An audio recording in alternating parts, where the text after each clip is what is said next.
Bonjour ou bonsoir, tout dépend à quelle heure vous écoutez ce podcast de l'ODJ Média.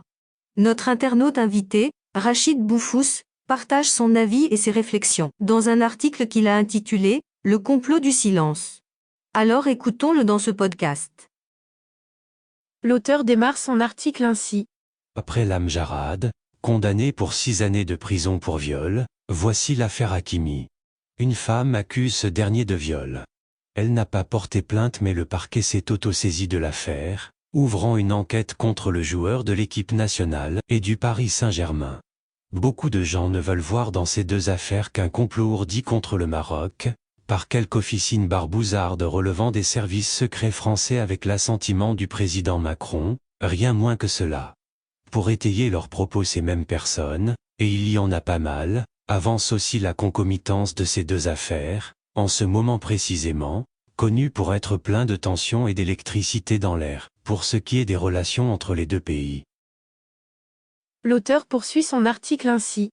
Pour ces personnes, toujours, le viol de l'Amjarad n'est pas avéré, puisqu'on n'aurait pas trouvé de traces de sperme au fond de la nana et pour Hakimi, une liaison tarifée qui aurait mal tourné.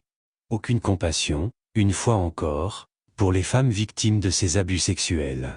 Aucune retenue, non plus, dans le fait d'accuser ces femmes d'être responsables de leur propre viol, puisqu'elles auraient accepté d'accompagner leurs agresseurs, de leur plein gré. Pourquoi ne peut-on pas éprouver, simplement, ne serait-ce qu'un chouïa de pudeur, surtout quand on avance ce genre de propos, pour le moins, irresponsables et abjects? Est-ce qu'il existe une femme sur terre, de quelque nature ou nationalité qu'elle soit, qui accepterait de se faire violer avec violence? Comment peut-on rester humain après de tels propos? Pour ces gens, des hommes et surtout des femmes malheureusement, le violeur doit être absous de son crime, du moment que c'est une célébrité.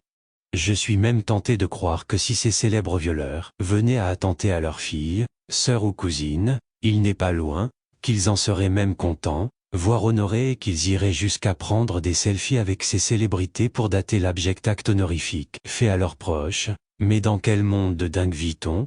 Mais réveillez-vous un peu, est-ce que ces gens ne possèdent même pas l'once d'un neurone, qui fonctionne correctement pour voir en ces affaires, une terrible agression faite aux femmes, à toutes les femmes? L'auteur mentionne que Un grand homme de loi, ancien doyen de la faculté de droit, m'a envoyé un message en me disant que je devais prendre en compte la présomption d'innocence, mettant en doute la matérialité de l'infraction, à cet illustre doyen et homme de droit, dont je ne soupçonnais pas cette terrible légèreté du propos. J'ai répondu que la présomption d'innocence est de rigueur avant un jugement, et que je m'étais abstenu de parler de l'affaire l'Amjarad, tant qu'elle n'était pas jugée.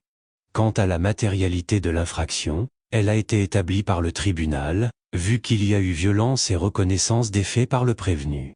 Je suis sidéré de voir que même des hommes de droit émérites mettent en doute la justice, mais où va-t-on ainsi? Trouver un alibi aux violeurs ou minimiser leurs actes est la plus terrible des condamnations faites aux femmes, aux mères, aux sœurs et à toute l'humanité. Pourquoi ne pas retourner le propos aux acteurs de ces violences? Ils ne pouvaient pas tenir en respect leur cerveau inférieur, celui qu'ils ont entre les cuisses, faute d'utiliser à bon escient, celui qui se trouve dans leur crâne. Pourquoi à chaque fois qu'ils voyaient une femme, c'était pour la dominer, contre son gré et souvent avec violence? Et ce n'est pas parce qu'ils vont se prendre en photo à la Mecque, exhibant une religiosité hypocrite, ou se pavaner avec leur mère, arguant Ordatel Validine et le respect des valeurs familiales, qu'on va leur donner le bon Dieu sans confession. De qui se moque-t-on? Vivre dans le déni est un sport national. Cela permet de légitimer tous les dépassements de quelque nature que ce soit. C'est pas si grave que ça. Devient le slogan justifiant toutes les bassesses. Pour conclure, l'auteur résume son article ainsi. J'ai vraiment honte d'être sur la même terre que ce genre de personnes qui refusent de voir dans ces faits de sombres affaires criminelles mettant des violeurs devant leurs responsabilités pénales, et s'il y a un vrai complot dans ces affaires, c'est celui de l'insoutenable silence face à de tels agissements. Rédigé par Rachid Boufous et lu par l'intelligence artificielle de l'ODJ Média. Merci d'avoir écouté ce podcast de l'ODJ Média, ce bouquet de supports numériques, portail, magazine mensuel connecté, web radio et web TV. N'oubliez pas de télécharger notre application l'Odigi Mobile sur Play Store et de vous abonner à notre chaîne YouTube l'Odigi TV.